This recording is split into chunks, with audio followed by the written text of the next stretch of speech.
প্রথমে আমি আপনাকে বলেছি যে এই জীবনে আমরা চিরস্থায়ী নই, মৃত্যুবরণ করতে হবে। সো আমাদের হাতে সময় আছে হায়েস্ট 50, 60, 70 বা 100 বছর। এই সময়টুকুতে আমি কিভাবে আল্লাহর পথে চলবো, আল্লাহ পাক একা ছেড়ে দেন নাই।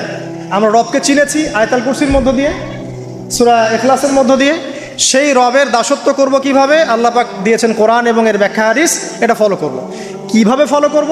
নবী সাল্লাল্লাহু আলাইহি ওয়াসাল্লামের আদর্শ অনুযায়ী ফলো করব, সাহাবীদের মতো করে ফলো করব ইনশাআল্লাহ। এরপর কি হবে? এরপর আমি ব্যক্তি জীবনকে আগে সমৃদ্ধ করব। আমার ব্যক্তি জীবনে আমি জ্ঞান অর্জন করব, আমল করব, তাজকিয়া অর্জন করব, আমার ব্যক্তি জীবনটাকে আমি ইসলামের পথে উৎসর্গ করব। এরপরে কি, এই পুরো মহাবিশ্বে পৃথিবীর অবস্থানটা কতটুকু?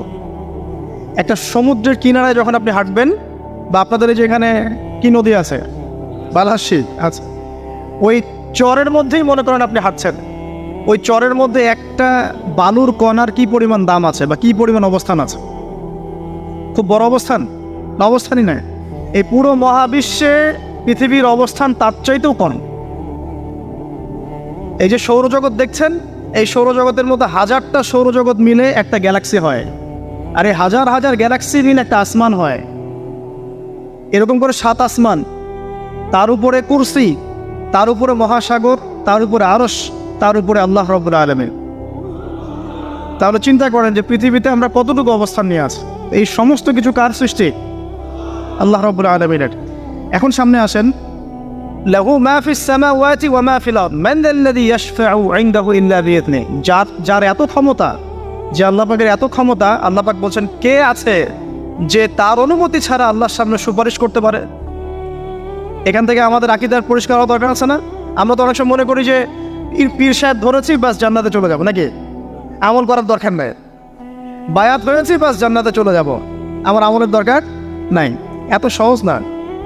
আল্লাহ পাক বলছেন কে আছে যে আমার কাছে সুপারিশ করবে আমার অনুমতি ছাড়া? আল্লাহ পাকের অনুমতি না পেয়ে কেউ এই কাজ করতে পারবে না। আমরা জানি না রাসূল সাল্লাল্লাহু আলাইহি ওয়াসাল্লাম উম্মতের জন্য সুপারিশ করবেন।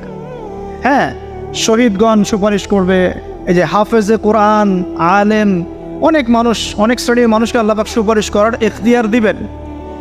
কেন দিবেন? বিকজ আল্লাহ পাক তাদের আমলে সন্তুষ্ট এবং আল্লাহ পাক তাদেরকে সম্মানিত করবেন সবার উপরে। মনে করেন এখানে অনেক মানুষ আছে, এর মধ্যে একজনকে আপনি সবচেয়ে বেশি পছন্দ করেন, সে আপনাকে সন্তুষ্ট করেছে, তাকে সম্মানিত করতে চাচ্ছেন আপনি। এখন তাকে ডেকে নিয়ে আসলেন সবার সামনে, এনে আপনি যে ফুলের তোড়া উপহার দিলেন, মানে আপনি তাকে ভালোবাসেন, তাকে সম্মান করেন। এখন সে আপনাকে যদি কিছু বলে যে আমার অমুক ভাই আছে, সেও মাশাআল্লাহ এই পথে চেষ্টা করছে, আপনি তাকে একটু সুযোগ দেন, তখন আপনি কিন্তু ওকে সুযোগ দিবেন। এইটা সুপারিশ। মানে বিষয়টা হচ্ছে যে যখন আল্লাহ রাব্বুল আলামিন কিছু মানুষের উপর সন্তুষ্ট হবেন, তখন গিয়ে আল্লাহ রাব্বুল আলামিন তাদেরকে সুপারিশ করার ইখতিয়ার দিবেন।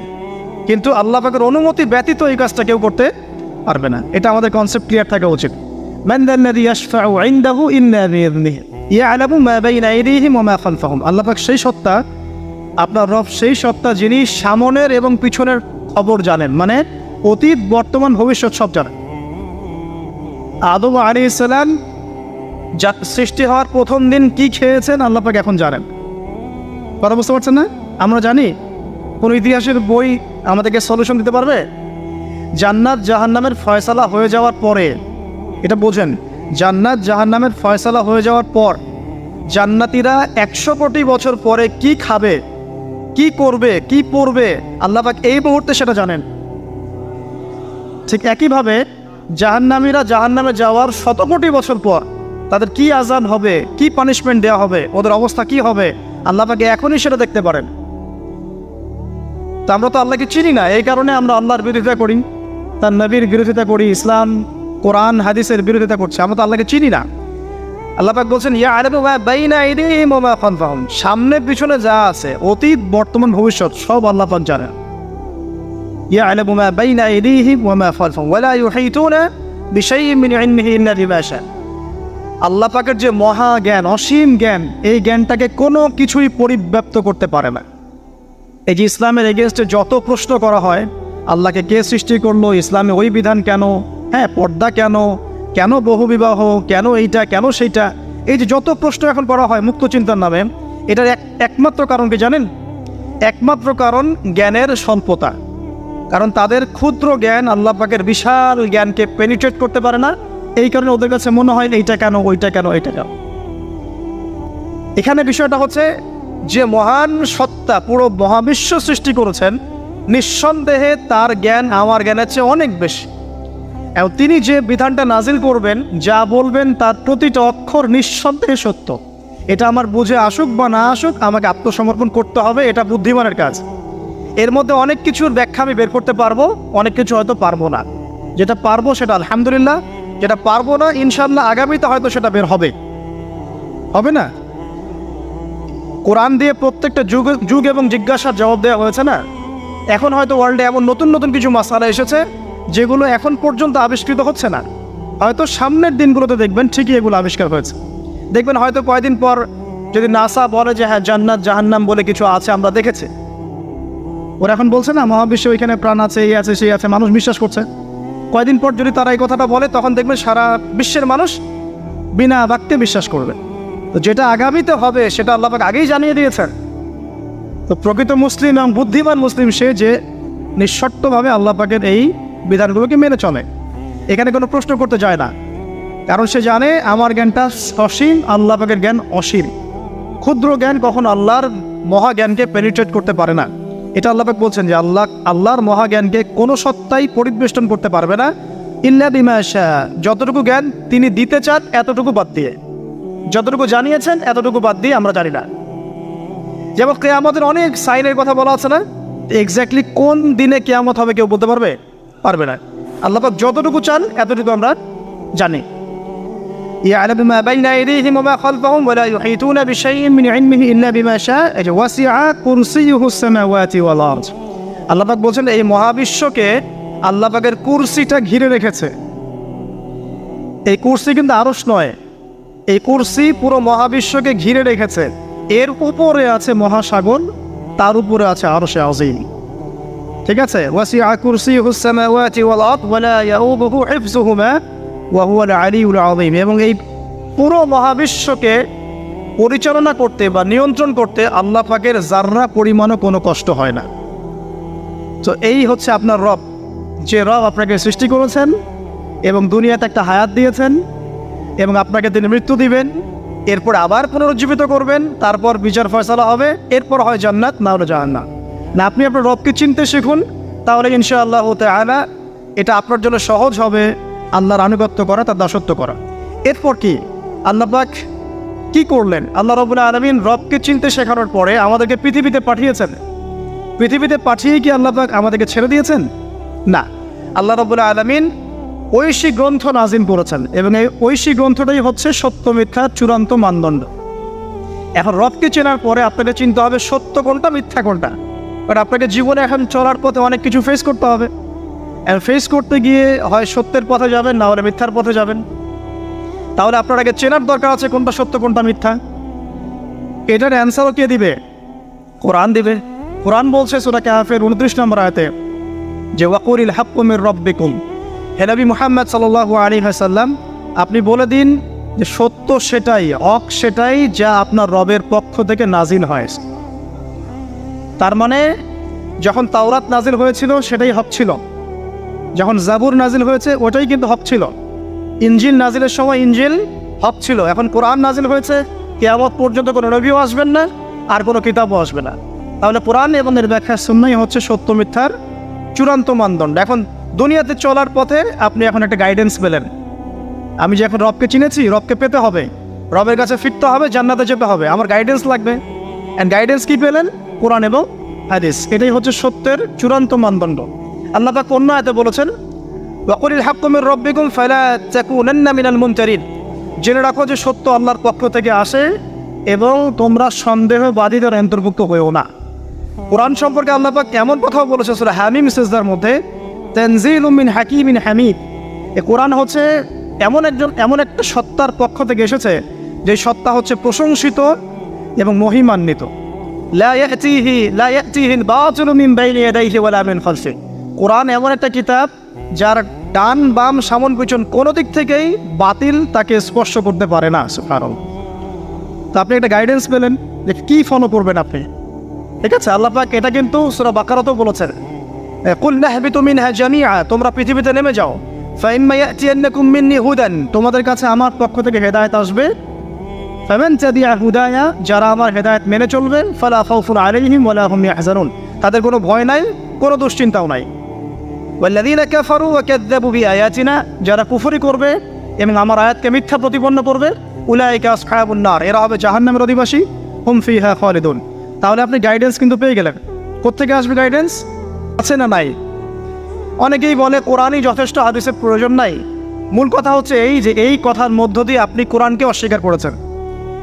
আমি আপনাকে দেখাচ্ছি সূরা হাশরের 7 নম্বর আয়াতে আল্লাহ পাক বলছেন যে রাসূল যা দেন, ওয়া মা আতাকুমুর রাসূলু ফাখুযু, রাসূলুল্লাহ সাল্লাল্লাহু আলাইহি ওয়াসাল্লাম তোমাদেরকে যা দেন তোমরা সেটা গ্রহণ করো। ওয়া মা নাহাকুম আনহু ফান্তাহু, এবং রাসূল সাল্লাল্লাহু আলাইহি ওয়াসাল্লাম যা থেকে বিরত থাকতে বলেছেন বিরত থাকো। এই যে রাসূল যা দেন, রাসূল যা বিরত থাকতে বলেন, এটা কোথায় আছে? হাদিসে। তাহলে আপনি যদি হাদিস না মানেন তাহলে কোরআনের এই আয়াতটি ফলো করতে পারছেন না। এমন অনেক বিধান আপনি পাবেন যেগুলোর মূলনীতি কোরআনে দেয়া আছে, ব্যাখ্যা হাদিসে দেয়া আছে। আর আমাদের অনেকের একটা ধারণা যে কোরআন এবং হাদিস আলাদা আলাদা উৎস, আসলে এমনটা বিষয়টা নয়। কোরআন এবং হাদিস একই উৎস থেকে এসেছে, একই সত্তার পক্ষ থেকে আসা অভ্রান্ত সত্যের উৎস। ওয়া মা ইয়ানতিকু আনিল হাওয়া ইন হুয়া ইল্লা ওয়াহয়ুন ইউহা, আল্লাহ পাক বলছেন রাসূল সাল্লাল্লাহু আলাইহি ওয়াসাল্লাম নিজের মন গড়া কোনো কথাই বলেন না, তিনি সে কথাটাই বলেন যা আল্লাহ তাকে ওহী করেন। রাসূল যে বলেছেন এই যে দাড়ির কথা, টুপির কথা, এই যে আপনার পাগড়ির কথা, টাকলুর উপরে কাপড়ের কথা, এগুলোর মন থেকে বলেন নাই, নিজের ইচ্ছা থেকে বলেন নাই, আল্লাহ পাকের আদেশ এসেছে বলেই বলেছে। প্রতিটা কথাই আল্লাহর ওয়াহী। এই কারণে এখানে কোরআন এবং হাদিস দুটো শাস্ত্র হয়েছে, আলটিমেটলি দুটোই কিন্তু একই উৎস থেকে আসা। এখন আপনি গাইডেন্স পেলেন দুনিয়াতে কী কী ফলো করে চলবেন। এখন এই কোরআন এবং হাদিস কি হাতে ধরিয়ে দেওয়া যথেষ্ট? মানে কোরআনে একটা বই দিয়ে দিলাম, একটা হাদিসের বই দিয়ে দিলাম, বাস এখন জীবন চলেন, পারবেন? পারা যায় না। এটা কি এত সহজ? কোরআন ধরিয়ে দেওয়া হলো, হাদিস ধরিয়ে দেওয়া হলো, এখন আপনাকে বলা হলো আপনি চলেন, তাই কি হবে? হবে না। এই কারণে আল্লাহ রাব্বুল আলামিন শুধু হেদায়েত পাঠিয়েই ক্ষান্ত হন নাই, নবী রাসূলও পাঠিয়েছে। আমি কি বুঝতে পারছি? আল্লাহ পাকের দয়া দেখেন। এবং নবী রাসূল পাঠাতে পাঠাতে কেউ বলে 1,24,000, কেউ বলে 2,24,000, তাই না? সংখ্যাটা যাই হোক না কেন, সর্বশেষ নবী হিসেবে আপনি পাচ্ছেন নবী মুহাম্মদ সাল্লাল্লাহু আলাইহি ওয়াসাল্লামকে। এবং এই নবী মুহাম্মদ সাল্লাল্লাহু আলাইহি ওয়াসাল্লামের মধ্য দিয়ে আল্লাহ পাক কোরআন সুন্নাহ আমল করিয়ে দেখিয়েছেন যে কীভাবে আমল করে জান্নাতে যেতে হবে। তাহলে আপনি রবকে চিনলেন, গাইডেন্স পেলেন, এবার রাসূলও পাচ্ছেন, একজন মুর্শিদ পাচ্ছেন, আপনি একজন পথ প্রদর্শক পাচ্ছেন। কাকে ফলো করবেন, কিভাবে ফলো করবেন? আল্লাহ পাক নামাজ পড়তে বলেছেন, যেভাবে ইচ্ছা সেভাবে নামাজ পড়তে পারবো না। রাসূল যেভাবে নামাজ পড়েছেন ওইভাবে পড়তে হবে। রোজা রাখতে বলেছেন, আমি কি ইচ্ছা মতো রোজা রাখতে পারবো? পারবো না। রাসূল যেভাবে রেখেছেন ওইভাবে রাখতে হবে। জাকাত দিতে বলেছেন, আপনি কি যা ইচ্ছা তাই জাকাত দিবেন?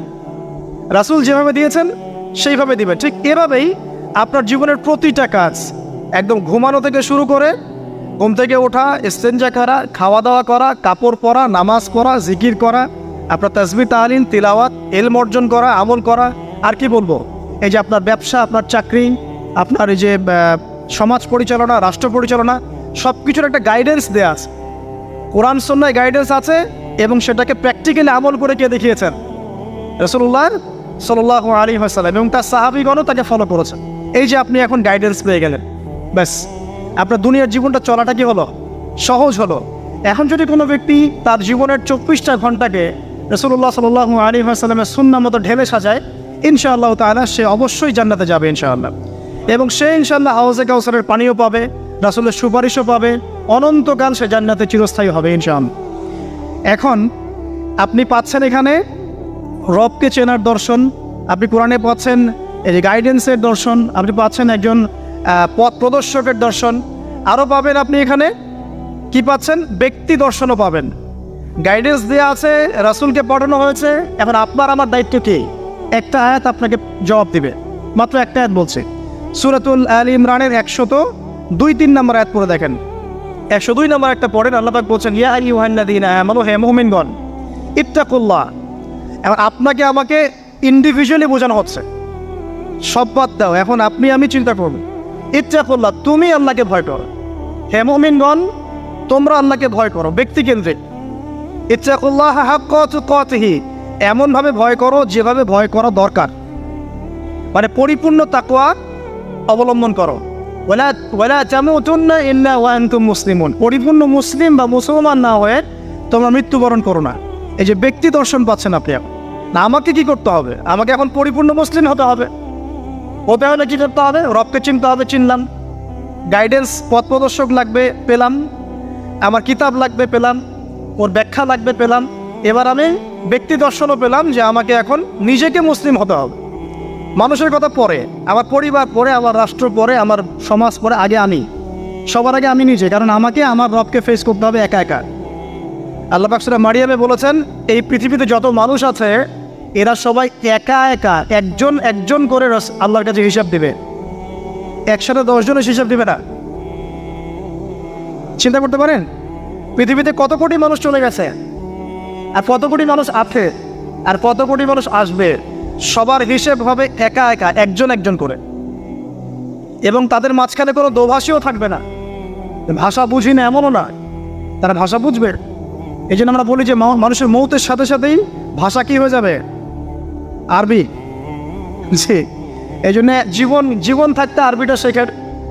আরবিটা শিখলে কোরআন জানতে পারবেন, বুঝতে পারবেন। আল্লাহ পাক তৌফিক দান করুন, আমিন। তো দেখুন, প্রথমে ব্যক্তির কথা বলা হচ্ছে, সব কিছু বাদ দেন। ইয়া আইয়ুহাল্লাযীনা আমানু, হে মুমিনগণ, তোমরা আগে নিজেদের নফসের খবর নাও, ঠিক আছে? ইত্তাকুল্লাহ, আল্লাহকে ভয় করো, হাক্কা তুকাতিহি, ভয় করার মতো ভয় করো। ওয়ালা তামুতুন্না ইল্লা ওয়া আনতুম মুসলিমুন, পরিপূর্ণ মুসলিম না হয়ে মৃত্যুবরণ করুন। এখন পরিপূর্ণ মুসলিম হতে হলে আমার কী করতে হবে? এক কথা, সহজ কথা, কোরআন এবং হাদিসে যা আছে মেনে চলতে হবে এবং রাসূলুল্লাহ সাল্লাল্লাহু আলাইহি ওয়াসাল্লামের আদর্শ ফলো করতে হবে। এটা ফলো করতে গিয়ে যদি আমি হোঁচট খাই, পড়ে যাই, তাহলে কি হবে? আবার উঠবেন, আবার ওযু করবেন, আবার নামাজে দাঁড়াবেন, তওবা করবেন। জীবনের একটা পর্যায়ে পর্যন্ত মনে করেন আপনি হেদায়েতের পথে ছিলেন না, কি করবেন? আজই তওবা করে ফিরে আসবেন। আল্লাহকে বলবেন, আল্লাহ যা নামাজ কাজা করেছি, যা রোজা কাজা করেছি, আল্লাহ মাফ করে দাও। আগামী দিনগুলোতে ইনশাআল্লাহ আমি নামাজ রোজা কাজা করবো না। আগামী দিনগুলোতে মৃত্যু পর্যন্ত আমি কোরআন সুন্নাহ মেনে চলবো ইনশাআল্লাহ। তওবা করে ফিরে আসা। ব্যক্তি ভালো হলে পরিবার ভালো হবে না? পরিবারগুলো ভালো হয়ে গেলে সমাজটা ভালো হবে না ইনশাআল্লাহ? আর এই রাষ্ট্রটা কি সমাজের বাইরে না ভিতরে? সমাজ নিয়ে রাষ্ট্র হয় না, রাষ্ট্র নিয়ে সমাজ হয়?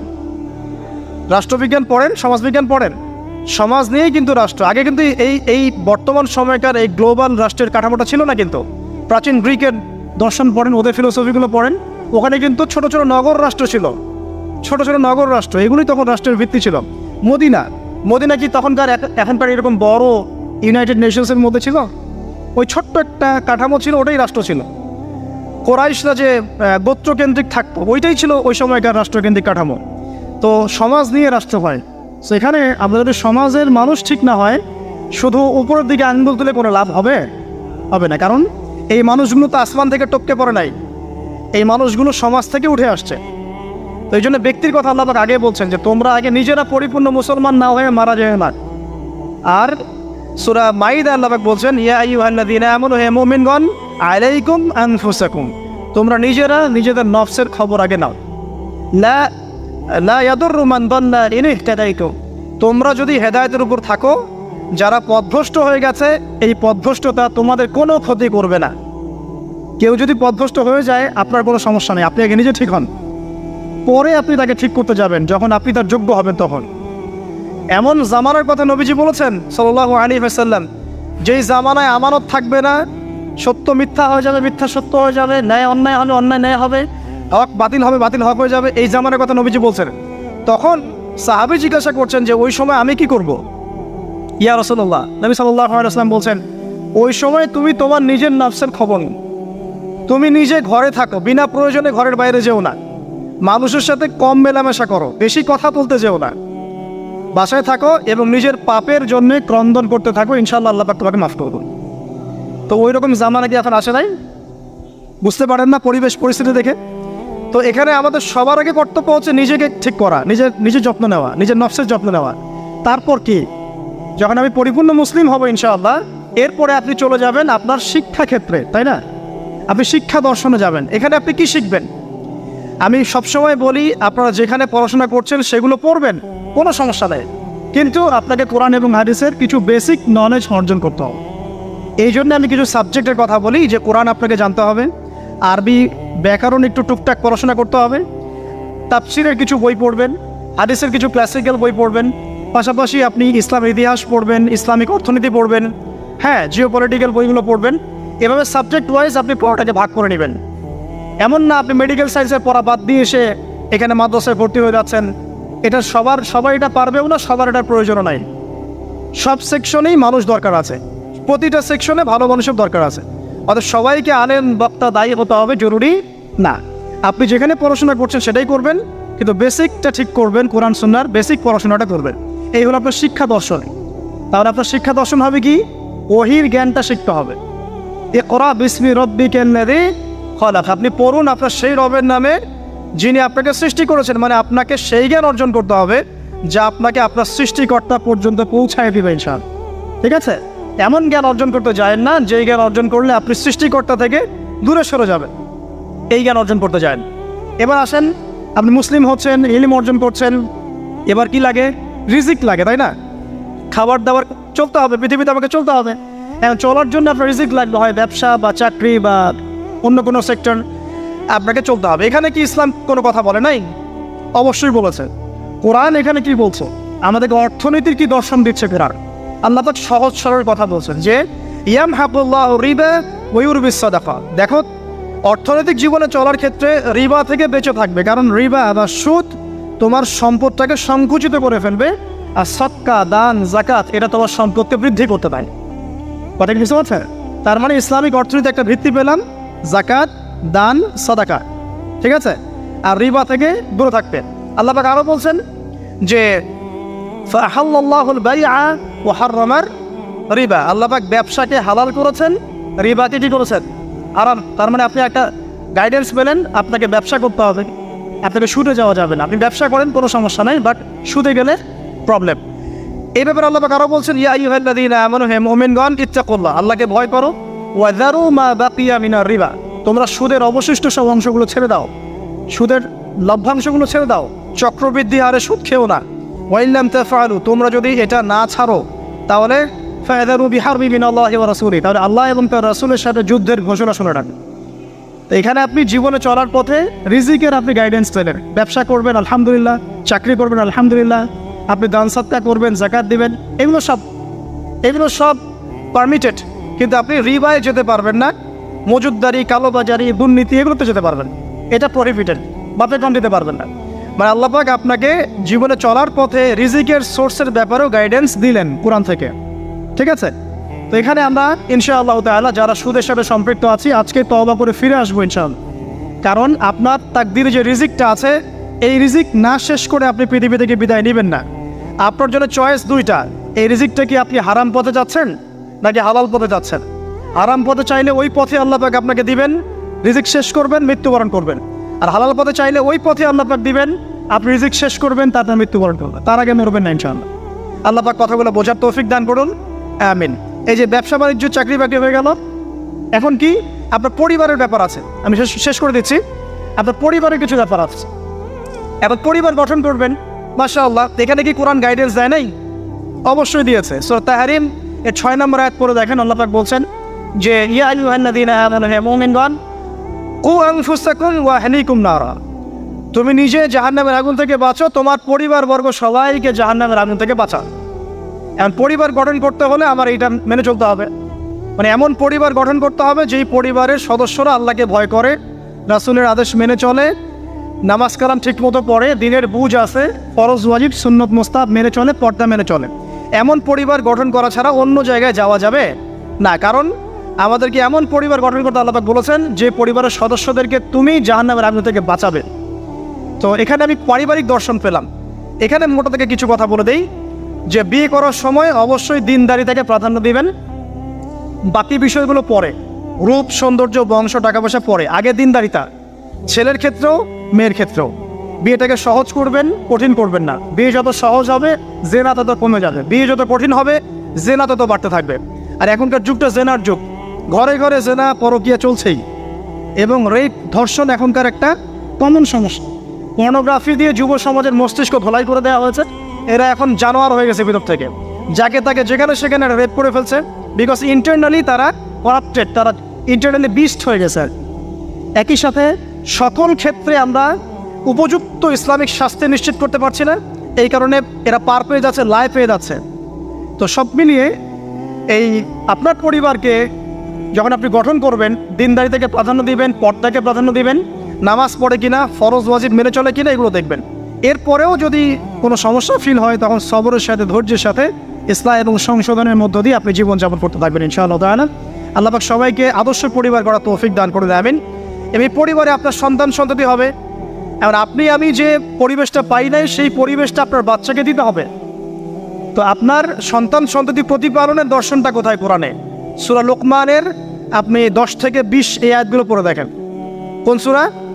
সূরা লোকমানের 10 থেকে 20 এই আয়াতগুলো পড়ে দেখেন। আল্লাহ রাব্বুল আলামিন এখানে পুরো গাইডেন্স দিয়ে দিয়েছে, বাচ্চাকে কীভাবে মানুষ করবেন, কি শিখাবেন, কি শিখাবেন না সব। লোকমান আলাইহিস সালাম তার বাচ্চাকে শেখাচ্ছেন, শিরিক করো না, সৎ কাজের আদেশ দিও, অসৎ কাজে নিষেধ করো, সবর করো, মানুষ ভালো মন্দ বলবে তখন সবর করো, পিতা মাতার অবাধ্য হয়েও না, ঠিক আছে? তবে পিতা মাতা যদি তোমাকে আল্লাহর বিরুদ্ধে নিয়ে যায় তখন তাদের সাথে সবরের সাথে আচরণ করো, কিন্তু তাদের সাথে কটু আচরণ করো না, তাদের কথা মেনে নিও না। যদি তারা তোমাকে শিরিক করতে বলে ওদের কথা মেনে নিও না, কিন্তু তাদের সাথে ভালো আচরণ করো। তো এখানে আপনাকে পুরো গাইডেন্স দেওয়া হবে কীভাবে আপনি সন্তান প্রতিপালন করবেন। এছাড়া এখনকার প্যারেন্টিংয়ের অনেক বই আছে, এগুলো কিনবেন, ইসলামিক ফ্যামিলি গড়ে তোলেন। আল্লাহ পাক তৌফিক এনায়েত করুন, আমিন। সর্বশেষে যে বিষয়, যে এরপর আপনি সমাজে চলাফেরা করছেন, তো সমাজ নিয়ে কি ইসলাম কোনো কথা বলে নাই? এক বাক্যে আমি বলছি সমাজের বিষয়গুলো কোথায় আছে।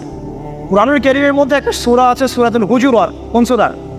সূরা হুজুরাত। এই সূরা হুজুরাতটা পুরো বাসায় গিয়ে পড়ে ফেলেন, দেখবেন একটা সমাজ কিভাবে চলবে বা চলা উচিত আল্লাহ পাক এখানে সব কিছু বলেছেন। একটা বিষয় আল্লাহ পাক বাদ দেন নাই। শুধুমাত্র এই সূরার উপর যদি এই বাংলার এই মুসলিম সমাজ আমল করতে পারে, ইনশাআল্লাহ এই সমাজে কোনো অন্যায়, অবিচার, জুলুম থাকবে না ইনশাআল্লাহ আযজা ওয়া জাল। এবং ইনশাআল্লাহ পুরো সোসাইটি মিলেই জান্নাতে যাবে ইনশাআল্লাহ তাআলা।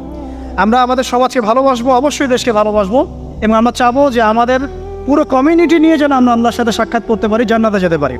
এই কারণে আমাদের উপর নৈতিক দায়িত্ব যে কোরআন থেকে এই সলিউশনগুলো মানুষের সামনে তুলে ধরা। আল্লাহ পাক যেন আমাদের সবাইকে আদর্শ সমাজ গড়ার তৌফিক দান করেন এবং সূরা হুজুরাতের উপর আমল করার তৌফিক এনায়েত করেন, আমিন। আচ্ছা, সর্বশেষ একটা পয়েন্ট বলে শেষ করে দেই, আমাদের নামাজের সময় চলে যাচ্ছে। আমি এতক্ষণ যে কথাগুলো বলেছি এই কথাগুলোর সামারি করে দিই আগে। প্রথমে আমি আপনাকে বলেছি যে এই জীবনে আমরা চিরস্থায়ী নই, মৃত্যুবরণ করতে হবে। সো আমাদের হাতে সময় আছে হায়েস্ট 50, 60, 70 বা 100 বছর। এই সময়টুকুতে আমি কিভাবে আল্লাহর পথে চলবো, আল্লাহ পাক একা ছেড়ে দেন নাই। আমরা রবকে চিনেছি আয়াতুল কুরসির মধ্য দিয়ে, সূরা ইখলাসের মধ্য দিয়ে। সেই রবের দাসত্ব করব কিভাবে, আল্লাহ পাক দিয়েছেন কোরআন এবং এর ব্যাখ্যা হাদিস, এটা ফলো করব। কিভাবে ফলো করব? নবী সাল্লাল্লাহু আলাইহি ওয়াসাল্লামের আদর্শ অনুযায়ী ফলো করব, সাহাবীদের মতো করে ফলো করব ইনশাআল্লাহ। এরপর কি হবে? এরপর আমি ব্যক্তি জীবনকে আগে সমৃদ্ধ করব। আমার ব্যক্তি জীবনে আমি জ্ঞান অর্জন করব, আমল করব, তাজকিয়া অর্জন করব, আমার ব্যক্তি জীবনটাকে আমি ইসলামের পথে উৎসর্গ করব। এরপরে কি? এরপরে আমি চলে যাব অর্থনীতিতে। আমার ব্যবসা বাণিজ্যের প্রয়োজন আছে, আমি ব্যবসা বাণিজ্যের ক্ষেত্রে হালাল হারাম মেনে চলবো। ইকোনমিক সেকশনে আমি হালাল হারাম মেনে চলবো, আল্লাহর বিধান মেনে চলবো। শিক্ষাক্ষেত্রে আমি আল্লাহর ওহীর জ্ঞান অর্জন করব। এরপর পরিবার গঠন করব, সেখানেও আমি ইনশাআল্লাহ তাআলা আদর্শ ইসলামিক পরিবার গড়ে তোলার চেষ্টা করব। এরপর সমাজ যদি গঠন করতে হয় তখন আমি গিয়ে সূরা হুজুরাতের সাহায্য নিব। এর মধ্য দিয়ে ইনশাআল্লাহ আমি একটা আদর্শ সমাজের রোল মডেল পাবেন। আর সর্বশেষ যেটা হলো, আরও বড় সেকশন, যে পররাষ্ট্রনীতির কথা বলছেন, রাষ্ট্রীয় কথাগুলো বলছেন, বিচারের কথাগুলো বলছেন, এই প্রতিটা বিষয়ের হেদায়েতও কোরআনে দেয়া আছে। এখন এই যুগে, এই সময়ে, এই 21 শতাব্দীতে এসে এই পশ্চিমাদের দৌরত্বের এই যুগে আমরা এটা কতটুকু করতে পারবো আমরা জানি না, কিন্তু জেনে রাখা ভালো। জাস্ট জানার জন্য বলছি। আল্লাহ রাব্বুল আলামিন কুরআনুল কারীমের মধ্যে বলেছেন যে ইয়া দাউদ, হে দাউদ, সূরা সাদের 26 নম্বর আয়াতে আল্লাহ পাক বলেন, ইয়া দাউদ, হে দাউদ, ইন্না জাআলনাকা খলিফাতান ফিল আরদ, হে দাউদ আমি তোমাকে পৃথিবীতে খলিফা করেছি। আল্লাহর খলিফাকে, যে আল্লাহ রাব্বুল আলামিনের বিধান মেনে চলে, সেই তো আল্লাহর খলিফা। হে দাউদ আমি তোমাকে পৃথিবীতে খলিফা করেছি, তোমার কাজ কি? ফাহকুম বাইনান নাসি বিল হক, তোমার কাজ হচ্ছে মানুষের মধ্যে হকের মানদণ্ডে বিচার ফয়সালা করবে। আর হক কি আমি কিন্তু আগে বলেছি সূরা কাহফ 29 নম্বর আয়াতে, যে হক সেটাই যেটা আল্লাহর পক্ষ থেকে নাজিল হয়। এই মানদণ্ডে তুমি মানুষের মাঝখানে বিচার ফয়সালা করবে। ওয়ালা তাত্তাবিউল হাওয়া, এবং তুমি তোমার প্রবৃত্তির দাসত্ব করবে না। ফায়ুদিল্লাকা আন সাবিলিল্লাহ, তাহলে এটা তোমাকে আল্লাহর পথ থেকে সরিয়ে নিয়ে যাবে। ইন্নাল্লাযীনা ইউদিল্লুনা আন সাবিলিল্লাহ, নিশ্চয়ই যারা আল্লাহর পথ থেকে বিচ্যুত হয়ে যায়, লাহুম আযাবুন শাদীদ, তাদের জন্য আছে প্রচণ্ড যন্ত্রণাদায়ক শাস্তি। বিমা নাসু ইয়াউমাল হিসাব, এই কারণে যে তারা হিসাবের দিনটা ভুলে গিয়েছে।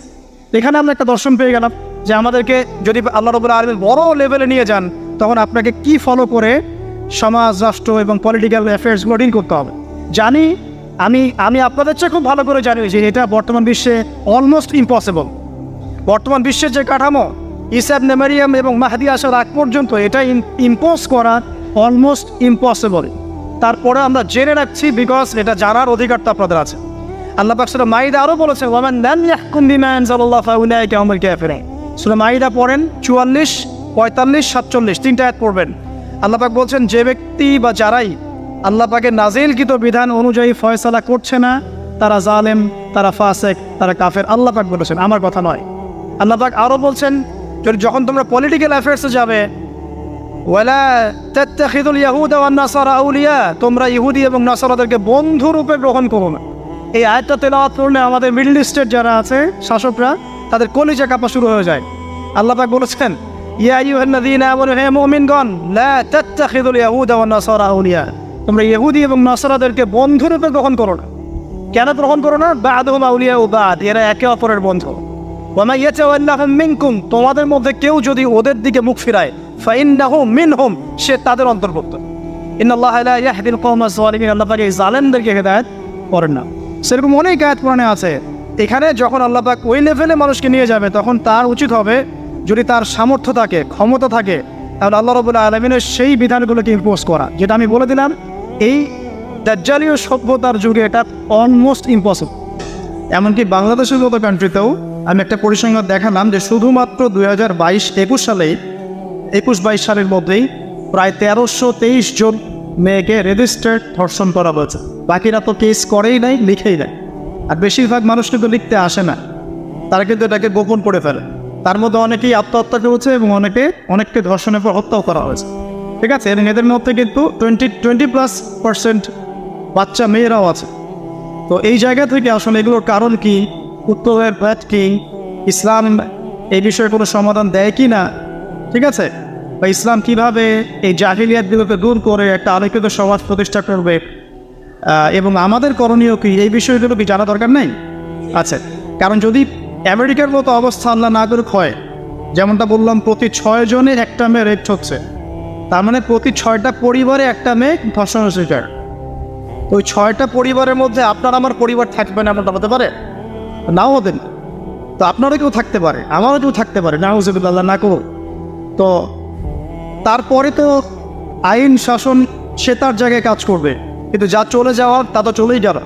তো এই যে অবক্ষয় এবং নীল সংস্কৃতির মহামারী, এখানে ইসলামিক সলিউশন নিয়ে আমরা একটা কথা বলব। তো কথা বলার আগে আমি আপনাদেরকে এমন একটা ঘটনায় নিয়ে যেতে যাচ্ছি, যেই ঘটনাটা এই পুরো মহাবিশ্বের মধ্যে একটা হিস্টোরিক ঘটনা। পুরো মহাবিশ্বে একটা ঐতিহাসিক, সবচেয়ে রোমাঞ্চকর, একটা অ্যামেজিং একটা ঘটনা পুরো মহাবিশ্বে ঘটেছে, যেখান থেকে সভ্যতা শুরু হয়েছে। আমরা এখন ওইখান থেকে কথা বলা শুরু করবো ইনশাআল্লাহ, ঠিক আছে? চলেন। আল্লাহ রাব্বুল আলামিন প্রথমে একা ছিলেন, এবং আল্লাহ পাক যখন কোনো কিছু ছিল না তখনও ছিলেন, যখন কোনো কিছু থাকবে না আল্লাহ তখনও থাকবেন। আচ্ছা, এবার আল্লাহ রাব্বুল আলামিন এই মহাবিশ্বকে সৃষ্টি করলেন কত দিনে? মাত্র 6 দিনে।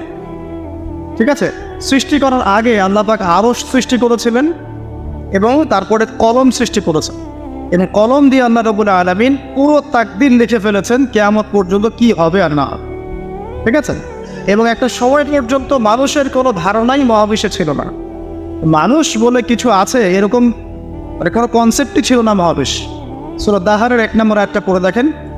অনেক পরে মানুষের সৃষ্টি হয়েছে মহাবিশ্ব, অনেক পরে। এর আগে আল্লাহ পাক অন্য মাখলুক সৃষ্টি করেছেন, জিন সৃষ্টি করেছেন, ফেরেশতা সৃষ্টি করেছেন ইত্যাদি। তো এই ঘটনা আল্লাহ পাক বলছেন সূরা বাকারা এবং সূরা আরাফ, এখানে মিক্স করে আমি বলছি। আল্লাহ পাক বলছেন, وَإِذْ قَالَ رَبُّكَ لِلْمَلَائِكَةِ إِنِّي جَاعِلٌ فِي الْأَرْضِ خَلِيفَةً। আল্লাহ পাক ফেরেশতাদেরকে ডেকে বলছেন যে আমি পৃথিবীতে আমার খলিফা পাঠাতে চাই। খলিফা পাঠাতে চাই, আল্লাহর খলিফা।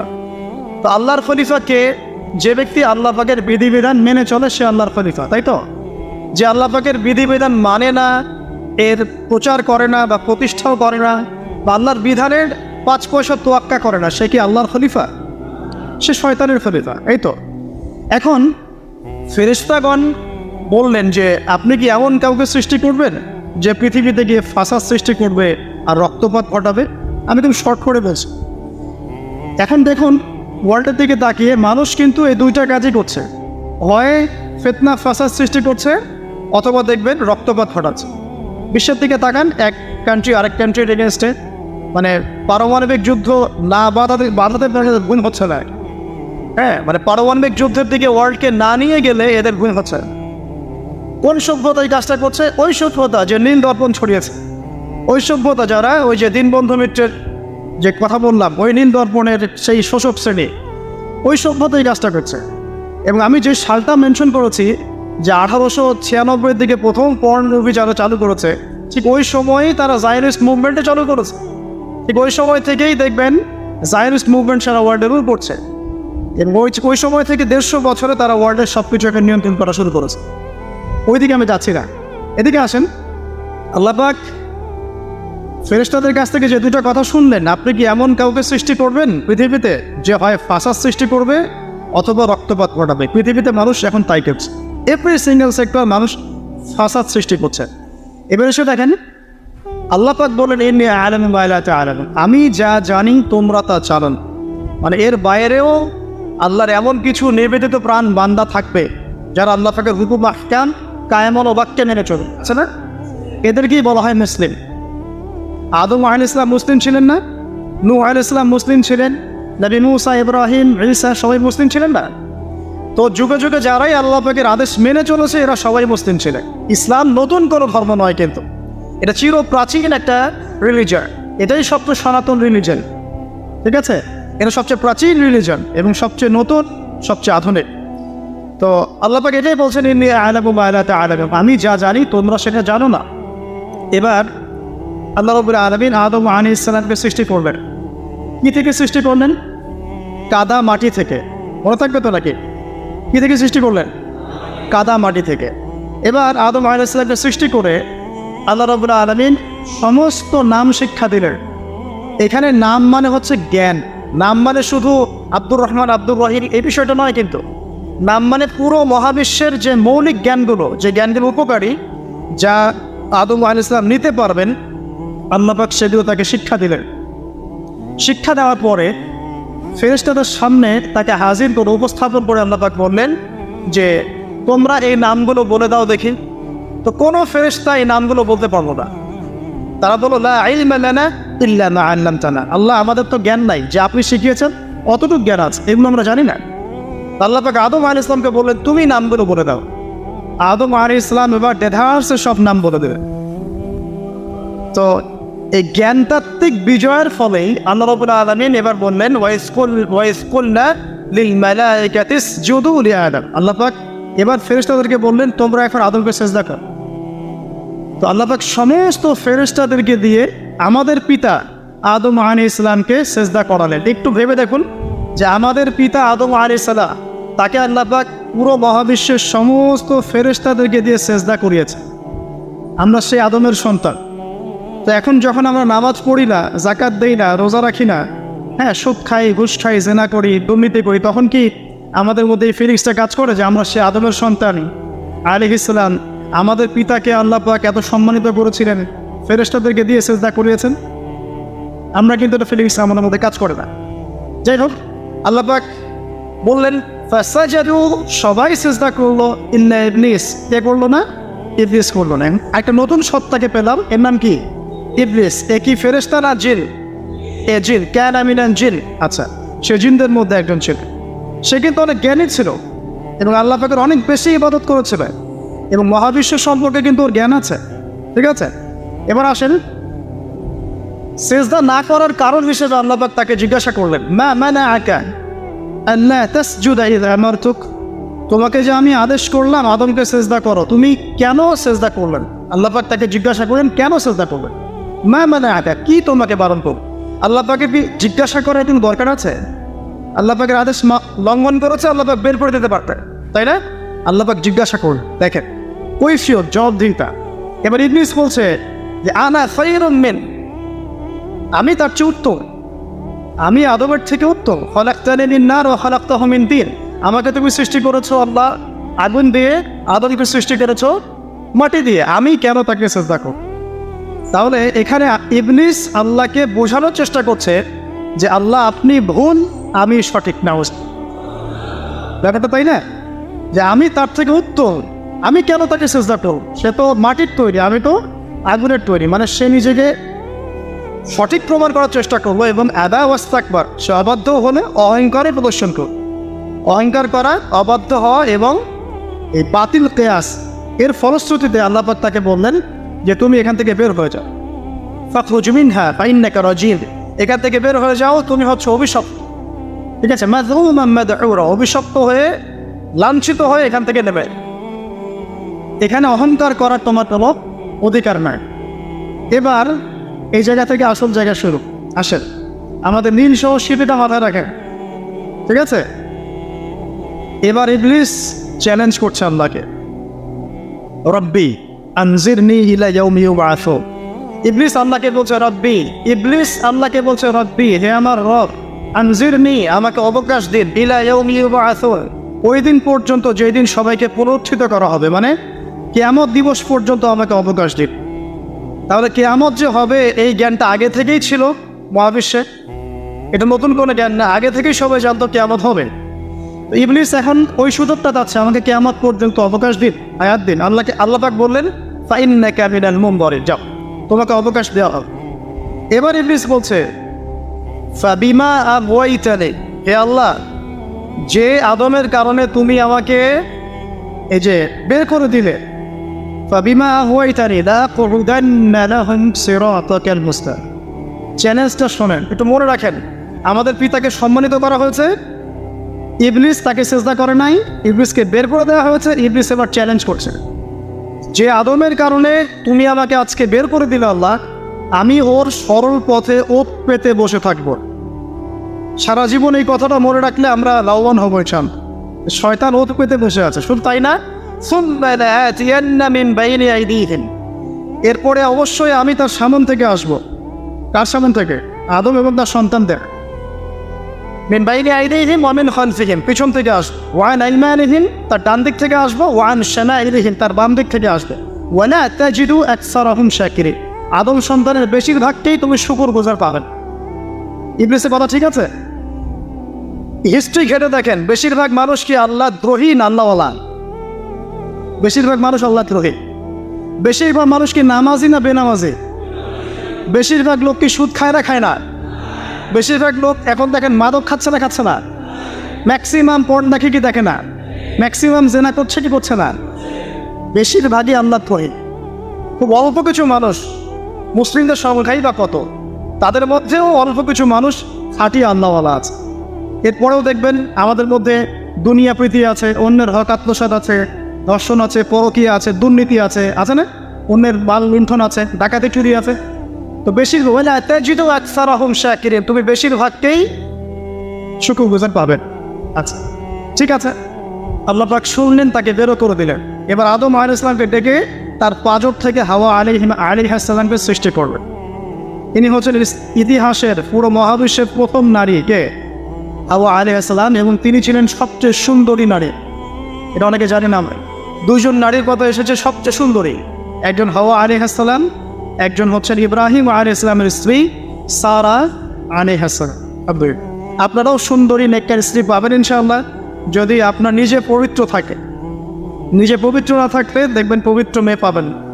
আর এই যুগে পবিত্র থাকা কত কঠিন বললাম, 92% পর্ন দেখে, 92% পর্ন দেখে। আছে এবার আসেন, ইয়া আদম, আল্লাহ পাক ডেকে বলছেন আদম আলাইহিস সালামকে, ইয়া আদম উসকুন আনতা ওয়া যাওজুকাল জান্নাহ, তুমি আর তোমার স্ত্রী দুজনে এখন জান্নাতে থাকো। ফাকুলা মিন হাইথু শিকতুমা রাগাদা, মানে ফাকুলা মিনহা রাগাদান হাইসু শি'তুমা, তোমরা এখান থেকে যা ইচ্ছা তাই খেতে পারো। ঠিক আছে? ওয়ালা তাকরাবা হাযিহি আশ-শাজারা, এই গাছটার কাছে যাবেন। একটু মনোযোগ দিয়ে জায়গাটাতে বসেন। ওয়ালা তাকরাবা হাযিহি আশ-শাজারা, এই গাছটার কাছে যাবে না। এই গাছটা কি গাছ এটা দেখার দরকার নাই। এই গাছটা আম গাছ না জাম গাছ না গন্ধম গাছ এটা জানার আমাদের কোনো প্রয়োজন নাই। এটা ইস্যু না। আল্লাহ পাক বলছেন এই গাছটার কাছেও যাবে না। ঠিক যেমন ওয়ালা তাকরাবু জিনা, আল্লাহ পাক বলছেন না যে জিনা করবে না, আল্লাহ বলছেন জিনার কাছেও যাবে না। ঠিক আল্লাহ পাক এখানে বলছেন না এই গাছের ফল খাবে না, আল্লাহ পাক বলছেন গাছটার কাছেও যাবে না। বুঝতে পারছেন কথা? আচ্ছা, এবার আমাদের পিতা মাতা ইবলিসের ওয়াসওয়াসাতে পড়ে এই গাছের কাছে চলে গেলেন এবং ফলভক্ষ। ফাদাল্লাহুমা বিগুরুর ফালাম্মা যাকা আশ-শাজারা বাদাত লাহুমা সাওয়াতুন। এখান থেকে আপনার আমার কথা, যখনই আমাদের পিতামাতা গাছের কাছে গেলেন, শয়তান যখনই পিতামাতাকে ডিসিভ করলেন, সর্বপ্রথম যে ঘটনাটা ঘটল সেটা হচ্ছে আমাদের পিতামাতার গায়ে যে জান্নাতি পোশাক ছিল পোশাকটা খুলে পড়ে গেল। জান্নাতের সবার সামনে আমাদের পিতা আবার এবং মাতাকে শয়তান পরিচিত করে গাছের কাছে নিয়ে গিয়ে নগ্ন করে দিয়েছে। লজ্জা, কি লজ্জা! আমাদের পিতা মাতাকে শয়তান শুধু ডিসিভ করে নাই, শয়তান বলেছিল আল আদুল্লুকা আলা শাজারাতিন খুলদি ওয়া মুলকিন লা ইয়াবলা, হে আদম আমি কি তোমাকে এমন গাছের কথা বলে দিব না যে গাছের ফল খেলে তুমি চিরস্থায়ী জীবন পেয়ে যাবে এবং তুমি ফেরেশতাও হয়ে যেতে পারো। চিরস্থায়িত্বের টোপ, ক্ষমতার টোপ, এই দুইটা টোপ দিয়ে আদম আলাইহিস সালামকে গাছের কাছে নিয়ে আসা হয়েছে। এখন আপনি পৃথিবীতে তাকিয়ে দেখবেন যারাই পৃথিবীতে বিভ্রান্ত হচ্ছে এই দুইটা কারণে, বেশিরভাগ ক্ষমতার কারণে অথবা চিরস্থায়িত্বের যে মোহ, বাড়ি গাড়ি টাকা কড়ি স্ট্যাটাস। আমার কথা কি ধরতে পারছে? কোরআনটাকে একটু গভীরভাবে পড়ার চেষ্টা কর। এবার ফল খাওয়ার সাথে সাথেই আল্লাহ পাক তাদেরকে বের করে দেননি, না, ফল খাওয়ার সাথে সাথে পুরো মহাবিশ্বে প্রথমবারের মতো আদম আলাইহিস সালাম এবং হাওয়া আলাইহিস সালাম তাদের গায়ের পোশাক খুলে পড়ে গেছে, তারা নগ্ন হয়ে গেছে। একটু পরে আমি আরেকটা প্রশ্ন আছে আপনাদের। এরপর আল্লাহ রাব্বুল আলামিন কি বলছেন? আল্লাহ পাক বলছেন যখনই গা থেকে কাপড়টা খুলে পড়ে গেল তখন আমাদের পিতা মাতা কি করলেন? জান্নাতের পাতাগুলোকে ছিঁড়ে ছিঁড়ে লজ্জাস্থান ঢাকা শুরু করল। কি লজ্জা! ওখানে অনেক ফেরেশতা ছিলেন হয়তো। জান্নাতের সবার সামনে পিতা মাতাকে নগ্ন, পল্টন ময়দানে কেউ জোর করে আপনাকে যদি নগ্ন করে ফেলে আপনার কেমন হয়? একটা মেয়েকে যখন জোরপূর্বক রেপ করা হয় ওই মেয়েটার তার চেয়েও বেশি খারাপ লাগে নিশ্চয়ই। আপনাকে যদি সবাই মিলে পল্টন ময়দানে 1 লাখ লোক জড়ো করে যদি আপনাকে নগ্ন করে ফেলে বা নগ্ন করে পিটায়, আপনার আমার যেমন লাগবে, একটা মেয়েকে রেপ করলে সেই মেয়েটার হয়তো তার চেয়ে বেশি খারাপ লাগে। আমাদের পিতা মাতাকে নগ্ন করে ফেলা, কে নগ্ন করলো? শয়তান। আচ্ছা, সামনে যায়। এবার গাছের পাতা ছিঁড়ে তার লজ্জাস্থান ঢাকতে লাগলেন। আল্লাহ রাব্বুল আলামিন বলছেন যে ওয়ানাদাহুমা রাব্বুহুমা, এবার তাদের রব তাদেরকে ডাকলেন। আল্লাহ পাক ডেকে বললেন আলাম আনহাকুমা আন তিলকুমা শাজারা, আমি কি তোমাদেরকে এই গাছ থেকে নিষেধ করি নাই, এই গাছের কাছে যাবে না? ওয়া আকুল লাকুমা ইন্নাশ শাইতানা লাকুমা আদুউন মুবিন, আর আমি কি তোমাদেরকে বলি নাই যে শয়তান তোমাদের প্রকাশ্য শত্রু? আমি কি তোমাদেরকে এটা বলি নাই? এবার আদম আলাইহিস সালাম, হাওয়া আলাইহিস সালাম তারা অনুতপ্ত হলেন, আল্লাহর দিকে ফিরে আসলেন। আল্লাহ পাক তওবার দোয়া শিখিয়ে দিলেন। আল্লাহ পাক এত দয়া করলেন, তওবার দোয়াটা শিখিয়ে দিলেন। দেখেন আদম আলাইহিস সালামকে তওবার দোয়া শিখিয়ে দেওয়া হচ্ছে, কিন্তু ইবলিসকে কিন্তু আল্লাহ পাক ছাড় দেন। আমাদেরকে আল্লাহ পাক কত ভালোবাসেন। ইবলিস সিজদা করে নাই, বের হয়েছে। জিজ্ঞাসা করেছেন কেন পড়লে না, সে পাল্টা যুক্তি দিয়েছে, তওবা করে নাই, আল্লাহ পাক বের করে দিয়েছে। আদম আলাইহিস সালামকেও বললেন তোমাকে নিষেধ করি নাই গাছের কাছে যেতে, তিনি বললেন আল্লাহ আমার ভুল হয়ে গেছে, তওবা করলেন। এই যে তওবা করা, এটা আদম সন্তানদের ফিতরত এবং খাসলত যে আমরা ভুল করবো তওবা করবো। ইবলিস এই কাজটা করে নাই। তখন আমরা শিখিয়ে দিলেন এই দোয়াটা। কোন দোয়া? রব্বানা যালামনা আনফুসানা ওয়া ইন লাম তাগফির লানা ওয়া তারহামনা লানাকুনান্না মিনাল খাসিরিন। এই দোয়া পড়ার সাথে সাথে আল্লাহ পাক তাকে মাফ করে দেন। তবে মাফ করে দেওয়ার পরে জান্নাতে আর থাকা হলো না, জান্নাতের সে অনন্ত জীবন আর হলো না। সেখান থেকে আল্লাহ রাব্বুল আলামিন এই পৃথিবীতে নশ্বর পৃথিবীতে নামিয়ে দেয়। নামিয়ে দেওয়ার পরে আল্লাহ পাক বলে দিলেন, পৃথিবীতে যাচ্ছ যাও, তুমি, তোমার স্ত্রী এবং শয়তান, তোমরা সবাই এখান থেকে নেমে যাও। ফাইম্মা ইয়াতিয়ান্নাকুম মিন্নি হুদার, তোমাদের কাছে আমার পক্ষ থেকে হেদায়েত আসবে। ফামান তাবিআ হুদায়া ফালা খাউফুন আলাইহিম ওয়ালা হুম ইয়াহজানুন, যারা আমার হেদায়েতগুলো মেনে চলবে তাদের কোনো ভয় নাই, কোনো দুশ্চিন্তা নাই, তোমরা আবার এই জান্নাতে ফিরে আসবে ইনশাআল্লাহ। ঠিক আছে? ওয়াল্লাযীনা কাফারু ওয়া কাযযাবু বিআয়াতিনা, কিন্তু যারা আমার আয়াতকে মিথ্যা প্রতিপন্ন করবে এবং অস্বীকার করবে, ফাউলাইকা আসহাবুন নার, এরাই হবে জাহান্নামের অধিবাসী। হুম ফিহা খালিদুন, তারা সেখানে চিরস্থায়ী হবে। কার সাথে চিরস্থায়ী হবে? ওই ইবলিসের সাথে। এবার আল্লাহ পাক পৃথিবীতে নামিয়ে দেওয়ার পর এখন দুটো কথা। পৃথিবীতে নামিয়ে দেওয়ার পর আল্লাহ পাক বলছেন, ইয়া বানি আদম, আমাদেরকে বলছেন, হে আদম সন্তান, قد أنزلنا عليكم لباسا يواري سوآتكم وريشا, হে আদম সন্তান, আমি তোমাদের জন্য আসমান থেকে লেবাস পাঠিয়েছি। قد أنزلنا عليكم لباسا, আমাদের পূর্বপুরুষরা গাছের ছাল পাতা পরে ঘুরতো না, এটা মিথ্যা কথা, সমাজবিজ্ঞান বইগুলোতে লেখা আছে। আল্লাহ পাক নিজে বলছেন, ইয়া বানি আদম, হে আদম সন্তান, সূরা আরাফ, قد أنزلنا عليكم لباسا, আমি তোমাদের জন্য লেবাস, পোশাক পাঠিয়েছি। সুবহানাল্লাহ পড়বেন না? কোন পোশাক? জান্নাতে তো পোশাক খুলে গেল, আল্লাহ পাক পোশাক পাঠালেন, যে পোশাক দিয়ে ইউআরি সাওয়াতিকুম ওয়ারিশা, তোমরা তোমাদের লজ্জাস্থানকে আবৃত করবে এবং সৌন্দর্য শোভা বর্ধিত করবে। ওয়া লিবাসুত তাকওয়া যালিকা খায়র, তবে মনে রেখো তাকওয়ার যে পোশাক এটা সবচেয়ে উত্তম। তাকওয়ার পোশাক মানে বাহ্যিক হতে পারে, রুহের পরিশুদ্ধতাও হতে পারে। রুহের পরিশুদ্ধতাকেও তাকওয়া বলা হয়। আর লিবাসুত তাকওয়া এমনও বলা যায়, আমরা নর্মাল যে পোশাকটা পরি এর চাইতে ঢিলে ঢালা একটা পোশাক পরা, যেটাতে আমাদের তাকওয়া পরহেজগারিতা বোঝা যায়। এদিকে আমি পরে আসছি সব। যালিকা মিন আয়াতিল্লাহ, আল্লাহ পাক বলছেন পোশাক হচ্ছে আল্লাহ পাকের নিদর্শন। পোশাক কি? আয়ার। আল্লাহ পাকের নিদর্শন হচ্ছে পোশাক। পোশাক কার সাথে সম্পৃক্ত তাহলে? পোশাক কার সাথে সম্পৃক্ত? আল্লাহর সাথে সম্পৃক্ত। পোশাক হচ্ছে আল্লাহর নিদর্শন। এই চন্দ্র, সূর্য, গ্রহ, নক্ষত্র, ইনসান, এগুলো যেমন আল্লাহর নিদর্শন, ড্রেস কোড, পোশাক হচ্ছে আল্লাহ পাকের নিদর্শন। যালিকা মিন আয়াতিল্লাহ লাআল্লাকুম ইয়াযাক্কারুন, লাআল্লাহুম ইয়াযাক্কারুন, যাতে করে তারা উপদেশ গ্রহণ করতে পারে। এই আয়াত থেকে আমরা বুঝতে পারছি যে পোশাক আল্লাহ পাক নাজিল করেছেন, এটা আল্লাহ পাকের নিদর্শন। এবার সবচেয়ে ইম্পর্টেন্ট আয়াত, আল্লাহ রাব্বুল আলামিন বলছেন, লিসেন ভেরি কেয়ারফুলি, ইয়া বানি আদম, শুনুন, আল্লাহ পাক বলছেন, হে বনু আদম। কাদেরকে বলছেন? বনু আদম মানে কারা? আমরা। আল্লাহ পাক এবার আমাদেরকে বলছেন, ইয়া বানি আদম, হে বনু আদম, লা ইয়াফতিনান্নাকুমুশ শাইতান, খুব ভালো করে শোনেন ভাই। সেজদা ইবলিস করলো না, অহংকার প্রদর্শন করলো, আল্লাহর সাথে চ্যালেঞ্জ করলো, আল্লাহ রাব্বুল আলামিন ওকে বের করে দিলেন। আদম আলাইহিস সালাম এবং আমাদের মাকে জান্নাতে রাখলেন, ফলের গাছের কাছে যেও না, চলে গেলেন। তারপর তারা নগ্ন হয়ে গেলেন, পোশাক খুলে পড়ে গেল।